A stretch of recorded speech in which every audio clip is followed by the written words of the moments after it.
On from 2 years ago. Going live. This is season number 19 of Bass Talk Live with Matt Pengrack. BTL is presented by Bass Cat Boats, Aptco, Strike King Lures, Sunline, Big Bite Baits, Spro, X-Zone Lures, Gamakatsu, The Bass Tank, Denali Rods,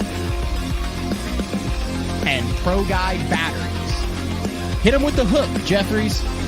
BTL coming at you.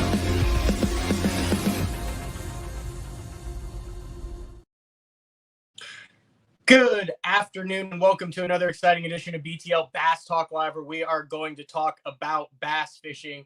And yes, we're an hour earlier than it says that it was scheduled, but that is the joys of doing a live program. Today is the last day of practice for the Bassmaster Open EQ on Eufaula. They did it in divisions this year, so there's no longer a Central and Eastern and a Southern. I believe this is division number 1. Got it. So this is the first Bassmaster Open EQ for division number 1. I am actually in the tournament trailer for Bassmaster right outside, and I've got the Bassmaster Open's tournament director with me, Hank Weldon. Hank, thank you. You have a crazy busy day, and we're going to actually kind of get into a little bit behind the scenes of what goes on. But thank you for jumping on BTL for a live on-location episode from Lake Eufaula, Alabama. This is fun. Happy to do it. This kind of helps level out the sanity, kind of breaks up the pre-planned stuff. So happy to do it. Excited, man. We're here. We start tomorrow. It's going to be fun. It is. We're going to get a little bit into the Bass Nation stuff. I know that there were a lot of questions about that. If you guys have want to really dive in deep into the Bass Nation stuff, Luke Duncan just dropped a podcast with you on it. You guys kind of went through all that for about an hour.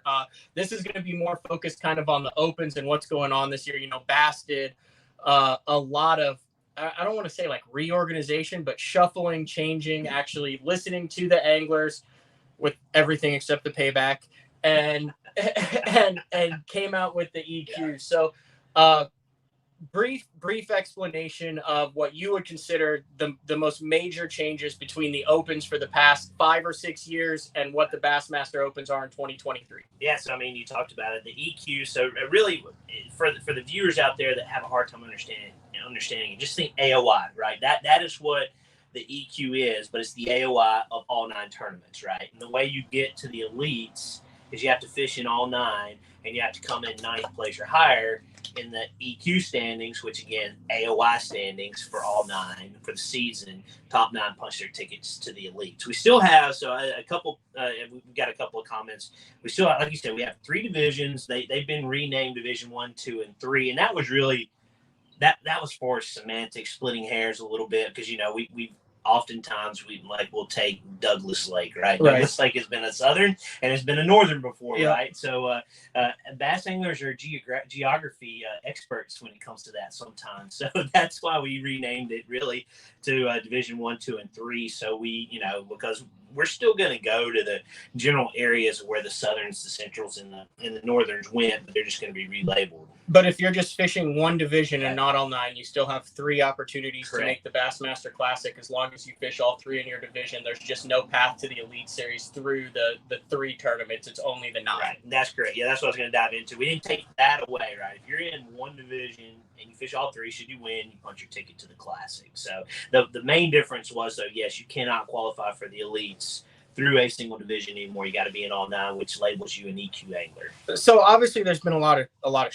shuffling in the world of professional bass fishing and with the different organizations over the last couple of years. So when this kind of concept of having to fish all 9, $1,800 entry fee, really outside of the top 5, it's negligible as far as I'll give it outside of the top 7 or 8 as far as your payback is concerned, as far as making money. The big question was how many guys would sign up for all 9 events, a nationwide trail. Was that a concern you guys had at Bass before the start, or did you know that there would be as many guys that are like, yeah, sign me up for all 9? Yeah, we were hoping for 100. Oh, wow. And then, we were like, we would be ecstatic with 150, and we landed on, I think we are locked and loaded. We've had a couple of cancellations to 172 anglers. I think is where we are with who is an EQ angler. And I do want to point out too, that will not change after tomorrow. Once that first cast is made, the EQ is locked. No one can add into it after that. They're signed up for Division 1. They have a good tournament here. They want to get on the wait list for Division 2 and 3, and should they get in, they will not be considered an EQ angler. So you got to be deposits paid, signed up for all 9, I see what you're starting saying. tomorrow. To keep a guy from signing up for Division 1, smashing them on you falling, and then signing up for the You can't have next. the luxury of knowing how you finish after the first tournament. But that's interesting. I mean, yeah, to answer your question, no. I mean, 172. I mean, I talked about this before. We don't know how to forecast it because this is year 1. But, will we maintain that? I would say probably not. People are going to realize what kind of gauntlet this is. And it's happened every year. I think it started with 83 last year. And I think it ended with like 46 that fished it. The year before that, I think it was like 40, and it ended up with like 20 something that ended up fishing all of them. So and a lot of that, Brad did that one year too. I mean, he was like, hey, I'm out of it. And instead of wasting my time on this, I can focus on ones at the end. So that's understandable. But I mean, you guys filled over 150 like in the first day. It was quick. It was very quick. I mean, we were at 170 within like the first 2 days, and we had a few more trickle in, but it was very fast on how quick the EQs jumped on board. Did that kind of change how you guys planned on covering it with as much interest as there was? Because I know that Bass is also we've talked about it on BTL. You do a weekly email where you talk about it too. There's been some more emphasis on it, but how does that fit as far as the general public interest in the Opens versus the Elite Series? We're just coming off back-to-back weeks of the Elite Series. Have you seen an uptick in open interest with bigger names over the last couple of years fishing these things in an attempt to get back? That's a good question, Matt. I'm not exactly sure. I'm going to show you a deck today with kind of some good stats from last year, what the Opens produced. And I mean, we had an awesome Elite 1. I haven't seen the final numbers from Seminole, but I think you're going to see an uptick with the elevated coverage. But back to your question, no, we were committed internally to upping the attention. I don't want to say that it wasn't paid attention to in years past, but just allocating more resources to the Opens, because we're asking you guys to commit to all 9, so we've got to make sure we're committed to you and give yourself a good platform to promote yourself. That's always been the Bass brand is giving you the ability to promote your sponsors, promote who supports Matt Pangrack. And I think we're getting there. We certainly are elevating what we're doing here, and I'm happy. I enjoy it because it's creating a good internal communication between us and the anglers. Where we all can build this EQ series together. Is this something that you see like as the EQs as a long-term kind of pillar of BASS at Bassmaster, and it's not just a year or two of trying to figure out, because it's weird in fishing, everything changed. Like the Elite Series is like 15 years into the Elite Series. I don't think people realize that prior to 2006 it changed like every 3 years. Top 100s, top 100s, invitationals, E50s. top 150s. The E50s. You had boat racing. You had all sorts of stuff. This kind of period of stability with the Elite Series is really never before seen like that. Even FLW and Irwin had all sorts of crazy formats and changes and cuts. The Elite Series has been the Elite Series. Is that the hope kind of to establish the same thing? And kind of you alluded to it a little bit with the Nation reformat. It's kind of, the hierarchy, I feel like, is more established, more understandable, not only for the angler's sake, but for the general public too, with kind of your route to get to the elites, but really to get to the classic that's at the top of that pyramid.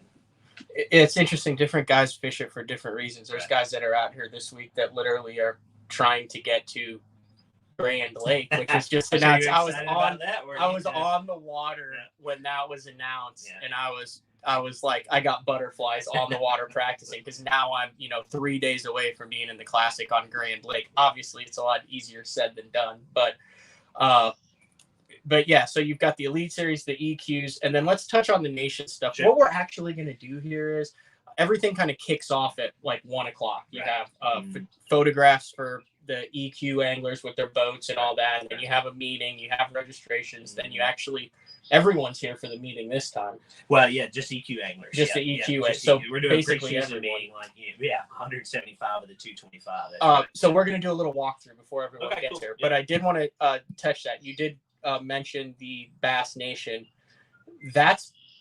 That press release that came out last month. It was 2 weeks ago yesterday. Okay. I think. No, last week. It was last week. Yeah. That's been a very interesting journey with the Bass Nation over the last couple of years, hasn't it? I mean, you've been living it, doing it, and kind of where I came from, running the youth platforms. It really is kind of modifying. We've used that word a lot, and however you want to conjugate it, but the modernization, reaction, whatever you want to call it. But yeah, it's kind of shifting to those formats because those formats work. I mean, you look at those numbers, it's where we are with youth, and for some reason the kids are coming out of there. And then I want the viewers not to think that it is just solely motivated the change for the youth, because it's not, because it preserves the club structure too. But yeah, it was we were losing a lot of kids to to weekend tournaments, other series trails that they can just jump into, and they don't have an interest in the nation. So it's designed to accommodate those anglers as well. Toughest part with the nation is making it attractive for the anglers that you just talked about without pissing off the old guard. And that's as flat as you can say it. I mean, the guys, do you remember the back of Bassmaster was the Harry and Charlie and the Scuppernong flavored jelly worm and the spinnerbait with the hubcap blade on it? Like, those are still like the lifeblood, in my opinion, of bass. Those are the guys, the reason why I was able to fish with the club. There's still a bunch of those guys that are in it. Wipe the floor with you on the water too. Still do. But it's weird because you have to have a balance between what's new and attractive, but what maintains history. And that Bass Nation, we'll go back to the Federation Nation, the Wrangler Angler, the national championship, the jackets, the trophies, the representing your state, the working with a team. There's a whole generation of bass guys that, that's what they freaking lived for. And that's what it was when I first got into it, and I've kind of watched it more from there. But that had to be a challenge to try to keep both parties happy. It was, and I will tell you, we did not just say, hey, let's try this, see what happens. There was a lot of meetings. We had a committee formed that were old school people, new school people, kind of moderate people, right? And we just, it was kind of like when I told the presidents that we were doing this, and there were a lot of presidents involved in this decision, but when we went live with it at the Nation Championship, as you know, that's when we have our leadership meetings and stuff. I told him it kind of reminded me of back in 2013 when I walked into the youth director meetings and we had the JWC, they come from casting kids. The Junior World Championship, the one that Bradley Roy That's won. right. Yeah. Old school stuff. We took it as written on the board, we erased it, and we started over. And I don't want to say we were doing that, but, it was some people feel like we're doing that. But I think, again, I've talked about this. I hope it's replicated or realized. Replicate is probably not the right word, but realize when you look at how many berths to the Nation Championship are allocated through the states, it's significantly higher than what's allocated through the Opens. So that and I hope that proves that the club is still very important to us, is still very vibrant, and you can still really not change anything that you're doing on your local state level. It just changes where you advance to. And now you advance to the big dance for the nation, to the Nation Championship. In truncated terms, you still have your state team. You're still on your state. You're still a member of the Oklahoma Bass Nation. Based on how many state team members depends how many berths you get directly to the national championship. We'll just say if it's 1 in 10 and we have 30 state team members, the top 3 in the state go straight to the national championship. The rest then can go to 4 regionals. Qualifiers. You finish in the top 20% of the qualifier, you go to the national championship. The biggest change here is that the national championship is now a 250 boat field with an entry fee. No entry fee at the national championship. At the regionals. Regionals has. Dang, I was doing so good too. That's good. Hey, but they're still sending 3 anglers to the Bassmaster Classic, the top 3 from the national championship, and the top angler still gets an Elite Series invite. That's right. All right, answer this how you want to, but in my opinion, Bass gets their butt kicked at the BFL level. It's the serious angler that is willing to drop $500 a weekend, can fish a bunch of divisions, but isn't ready for the open and is above a club angler. Right. Is this kind of with the 4 divisionals? You can fish all 4 if you want. You can still fish. How is it planned to get that BFL level angler over to bass? Because they're killing it at that level.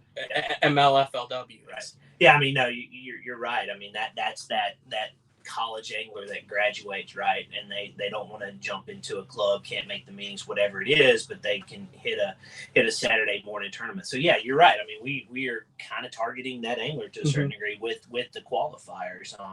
And we've tried it with the weekend series, and we know that wasn't as successful as we wanted it to be. And FLW or MLF, they do a great job with that. They've got the logistics. They've got the tournament directors. There's Chris Bose, Lisa Talmadge, me, Gio Compton, Glenn Till. There's that. They have like 15 for between all the divisions. 5, right? Yeah. Yeah. And then they've got the Toyota series and all sorts of stuff. The logistics built. They do a great job with that. So we were like, what can we do with what we have to try to reach those anglers? And you're right. That's a big grab. But what I want people to realize too is like Oklahoma, they've got 20 guaranteed berths into those qualifiers should Oklahoma anglers want to use those. Okay. So Brock, the president, they'll say, okay, let's just say you've got 3 to the national championship. So that's actually 6 anglers. That's 3 boaters, 3 co's. Yep. So after that, so you can say top 3, move on to the nation championship, and then you go 4 to 23,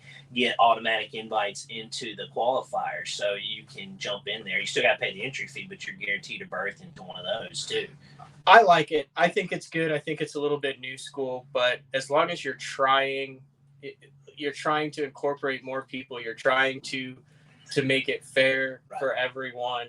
The Bass Nation, if you understand it, I think is incredibly special.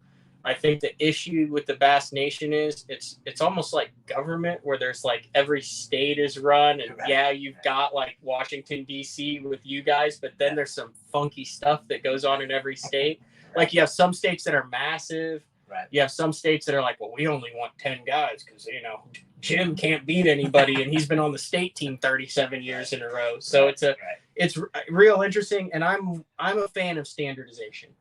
I think standardization in tournament fishing is critical and is key. Yeah, you might have to do a little bit more if you're out in California and drive, but not all states are created equal if you're in, a smaller state. So it is what it is. Here's what the one thing that I'll always, when I stood up in front of the president, I said, no one can argue now that Matt Pangrack has more chances to get to the nation championship. Yeah. Because used to Oklahoma, it's 1. Yeah. Wyoming is 1. Yeah. Alabama is 1. 1 You're in it. That's what I said. You can't get into the classic if you can't get into the I had an old timer. Right. Bob's gonna kill me for calling him an old timer, but he's made 23 state teams. Right. Robert DeGraff. Mm-hmm. Yeah. And he's like, but dude, it's 250 boats at the national championship. I'm like, Bob, you've made like 3 national championships. Now you're at the game. You're in the game. At least you're at the plate now. Like you have 3 good days and you got it. So we knew it was a big change, but make no mistake, that national championship is still going to be special. I mean, you look at the college championship, the high school championship, those are still special. We're going to make that special. And let's be honest, from a sponsorship standpoint, 500 grassroots anglers and foreign nations representing the nation at a championship is going to be a needle mover for a sponsor at the national championship. So from the business side, that was another important move we thought was for this to kind of get some more awareness, some more attention paid to at the nation level on an economical budget. Again, a $400 entry fee, no entry fee to the national championship is much more feasible to some anglers that can't afford to jump into the EQs. No, you're absolutely right. And if you guys, and I talk about this all the time, want to join the Bass Nation, you need to just find your most of the nations have a Facebook page. And then on Bassmaster.com, we've got all their also contacts. Go to Bassmaster.com, go up to the tournament trails. And the key is the more members that jump in Oklahoma, the more versed to the national championship they go up. The more it is. All right, I That's want to peel the curtain back a little bit on how we end up where we end up for the Bassmaster Opens. I think people will find that. Then we're going to take a quick break, and then Hank was nice enough to walk us through some behind the scenes on what the weigh-in scene, what the deal looks like here, and then we'll let him get to work because, like I said, you got a long afternoon ahead, and you're going to be talking for literally hours and hours and hours and fielding a lot of questions. So, everyone wants to know, well, how do you end up where you end up for the Bassmaster Opens? And just in a truncated version, what are some of the factors that play? I know that 7 of the 9 stops this year, you made a big point of trying to find venues that had not been recently or ever visited by Bass. But I don't think many people realize how many factors are in play when it comes to selecting where a 225 boat field goes. So there's so much that's involved, and and we love our sponsors, Bass Pro Shops. I'm gonna talk about them for a second. For years they were either the title or the presenting sponsor, and on that final day, 3-day tournament, we had to be able to trailer to a Bass Pro Shop. You had to be within an hour of Bass Pro. So that was very constraining with where we went. So last year you end up at Louisville and it goes back to the Boat US College days, man. Louisville, it's a tough pond for a lot of people, but you did fish that with Wade's, did you? Oh yeah, as a Bama guy. Yep, back in the day. Oh, I hate. Did you fish the one that Rackley won before he was Lake Ford guy? Yeah, throwing the shaky head across the lake, through that little gap. I forget where it was. Anyway, on the marina on the right. Oh yeah, I remember that. But so that was the one. I don't want to call it easy, but easier logistics that were lifted or constrained. Yeah, 2 or 3 fisheries around the country that were within an hour of Bass Pro. Wide open. But I know there was some concern with we are zigzagging you guys a little bit, but you also got to look at from a Bassmaster logistical side, right? We were at Okeechobee, Seminole, then we jogged just north to here, right? So that makes sense from us. Yeah. Seminole's literally right there. Yeah, I mean, it's, I think, Scott Canterbury locked down and ran down there one time. I think it's a little bit further than you think. No, it is. I looked at it. I was going to see if I could lock through. I had a rough couple days of practice. It's like Joey Cifuentes with a drop shot. I can get behind that. Yeah, crazy how those 2 tournaments were won. We could talk about that all day, too. But so then we were like, all right, so we've got that lifted. Where can we go that can handle 225 where we haven't been in a really long time, and where could be some cool stops, with some good weights, and that's kind of where we landed. I mean, we've wanted to come to Eufaula for years. I mean, a famed lake here for bass, but we didn't have that Bass Pro Shops close by. But starting out here. It's awesome. We haven't been to Bugs Island, I think, since 1998. That one's going to be interesting. Lake of the Ozarks was always, we couldn't do it because Table Rock was right there in the backyard of Bass Pro Shop. Same way with Muskogee, going to Eufaula, Oklahoma. That one's going to be interesting. Wheeler, Tennessee River, that we kind of targeted that one because it's been trending up here. Living in Alabama, you kind of pay more attention to it. It's that one could be really good. TVA's like one of them will take off, and it's usually the one that sucked the worst for like 10 years. It's crazy. Yeah, I don't know if that's because guys it hasn't been good and they don't go to it. I think it's for just a little cyclical, bit. man. Because like Gunnersville stayed good, and it gets the crap pounded out. You'll see. Yeah, Gunnersville will be awesome. Wilson and Pickwick will be awesome, but Wheeler won't be doing well. And it's like, well, what's the difference? The water flows through that pond, right? But so and then Waddington. I mean, it's fun. That's one of the more fun things of my job is picking the fisheries out. That's where I can kind of put my angler hat on and try to get you guys in places that I think will showcase well, and we got a tough one in there too. It's obvious. I think Watts Bar is going to be the hardest tournament of the season, but that's going to be a grinder. Yeah, it is. So I mean, there's not. I always wonder, is there like a committee? Like, do you have all these names up on the board, and then you just based on weeks that they're available, because weeks that they're available, and then weeks that the elites and everything, and it just crosses out. Then it eventually just says, hey, here it is. Right. We have a master calendar. We've got a big board actually where we just start writing down, okay, if we go here and then that leaves this. That's going to be kind of fun though. It is. Like that's got to be some of the fun parts where you just like have the wish list of all the lakes you want to go to. And then you throw the feelers out to the hosts. A lot of them already. Be like, hey, this is going to work at this date for us. If it works for you, let's lock it in. And everything kind of snowballs downhill. You lock in the classic, we've got that done, and then the elites roll out, the opens, college, high school, juniors, all the way down the line. That's just kind of how it works out. But it is a lot of communication that's through multiple departments at Bass. Is that how you guys figure out the classic too? I mean, do you guys like lot? I mean, because that's top seat. Like honestly, until I found out 20 minutes before the announcement, and I did not know. I legitimately had absolutely no clue. Honestly, I'd been so busy it hadn't crossed. We're always glad when he gets out because then we don't have to keep the secret. Yeah, no, I knew that they were looking in Oklahoma. Yeah. But I mean, it had been like a year before anybody had been like, "Hey, what are venues in Oklahoma?" Which I mean, honestly, there's like 5. Mm-hmm. You can have it more with. No, there's 5. In the entire state of Oklahoma, but Oklahoma shows out so good too, like with the attendance and stuff. How long has it been since we've been to Tulsa? 14? That was the one that Edwin won. Yeah. That was when Bass Track first came out, and the dude on the bridge told Christy, remember? Like Christy's got the deal, and he goes, "Oh, Edwin's got 27," and Christy was like, "What?" That was like one of the first years that there was the. We've had 2 there, right? Yeah. 3, 2, 3. Yeah, I can't remember. Cliff Pace. Yep. Is it Cliff Pace and Edwin? I think that's it. It's 2. Yeah, just 2. I think I was thinking of Hartwell. The tightest boatyard in the Classic is that parking lot right next to the BOK Center. Oh, yeah. That's the logistics. That's what you ought to do is walk people through those logistics because it's a grind. Oh my gosh, there's Miles Berghoff.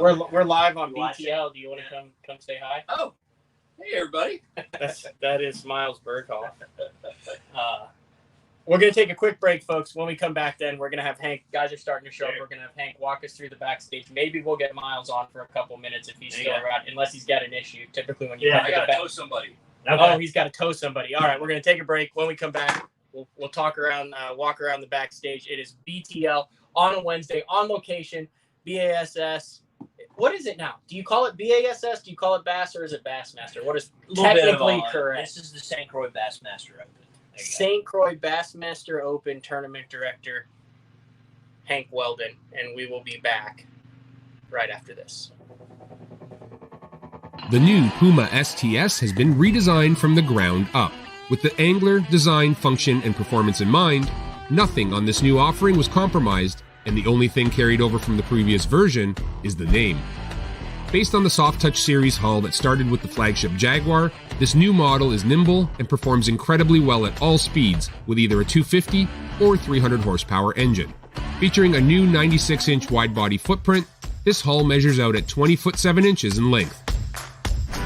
Industry-leading design coupled with tournament-winning performance. The Puma STS from Basscat. Feel the rush.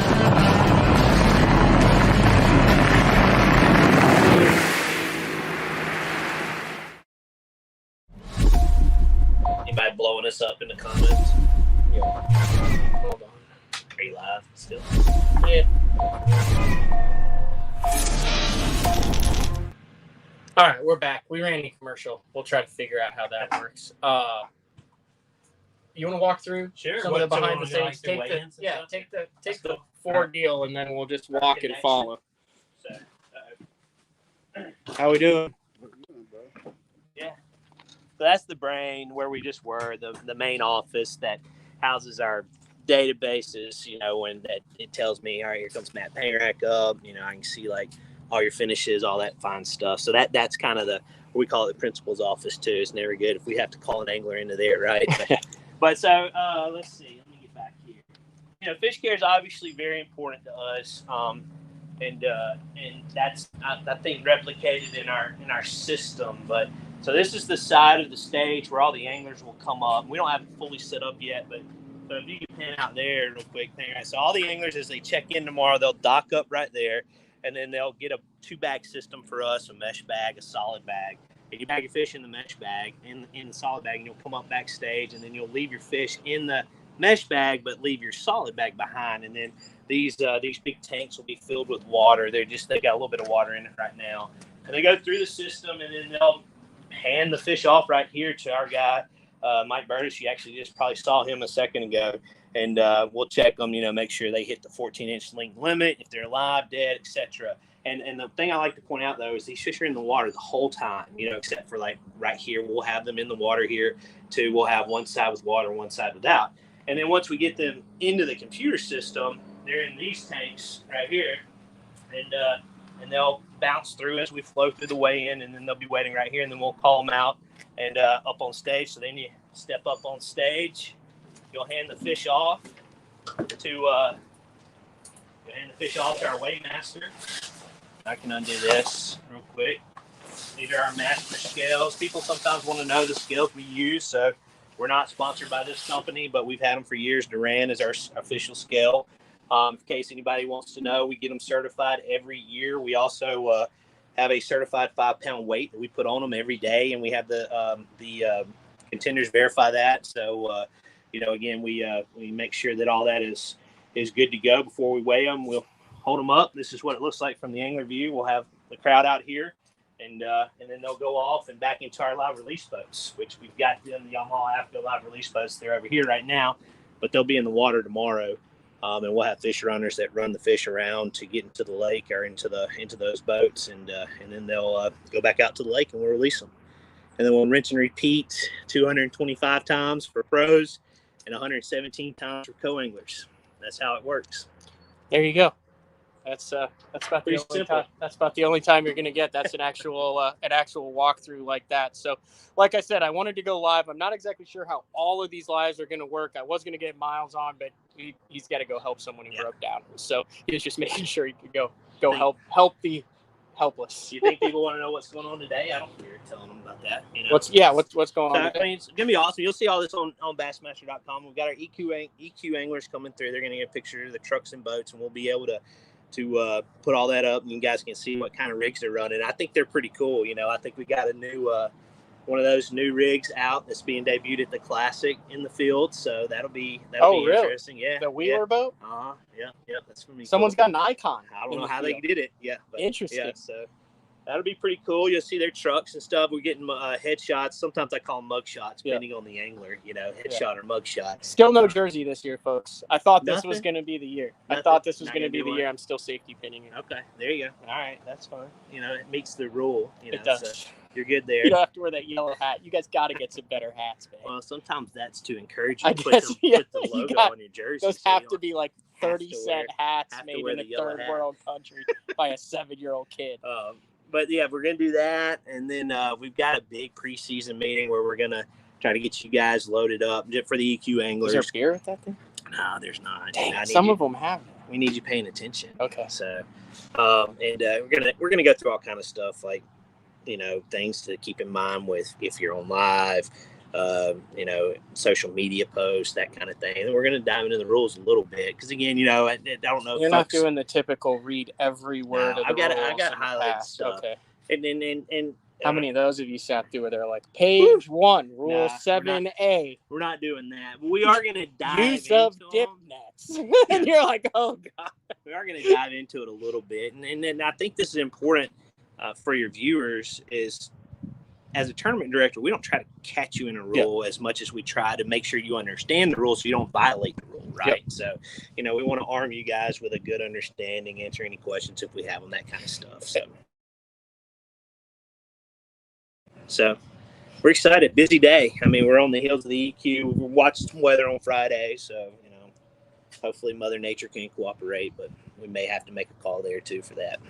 We'll see. All right, guys. I'm gonna go through, get my boat picture taken, work on some tackle, get things made up. I want to thank everyone for jumping on early. Like I said, if you're listening to this on a replay, real easy way to catch these lives is just hit the notification bar on your YouTube, and then as soon as BTL goes live, it shows it like that. So Hank, big shout out. Thank you very much. It's awesome, a thankless job, but you're well aware of that. You're born into the tournament world. How's your pops doing? It's good, man. He's fishing. He's enjoying life. He is getting better. I know he had like a health scare there. He's in remission, so we're good. Yeah, we're good. Thanks for asking. All right, and tomorrow there is a recorded show, day 4, number 106. With the man Frank Scalish. I will be on the water competing, and then we will be back live on Monday with a show from Shawnee, Oklahoma. This has been another edition of BTL Bass Talk Live. We will talk to everybody next week. Hey, dude.